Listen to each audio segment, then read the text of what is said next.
నమస్తే అండి. భారత్ను విచ్ఛిన్నం చేసేస్తామంటూ ఇటీవల బెదిరింపులకు పాల్పడినటువంటి జైఫే మహమ్మద్ ఉగ్రవాది అబ్దుల్ అజీజ్ మృతి చెందాడు.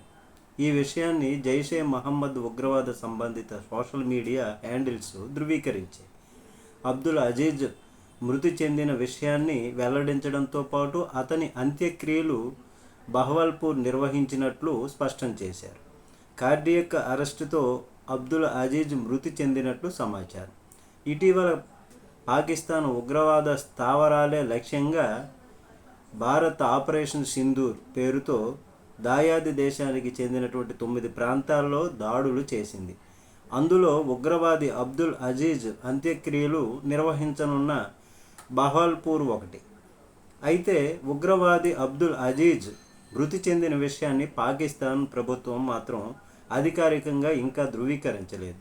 ఉగ్రవాదాన్ని పాకిస్తాన్ పెంచి పోషిస్తుందని ప్రపంచ దేశాల ముందు చులకనైనటువంటి ఆ దేశము ఉగ్రవాది అబ్దుల్ అజీజ్ మృతిపై మాట్లాడకుండా ఉండటమే మేలు అనే భావనలోనే ప్రకటనలకు దూరంగా ఉందని కొందరు అభిప్రాయపడుతున్నారు.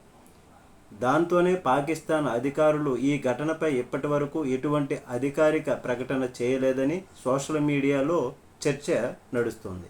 నమస్తే.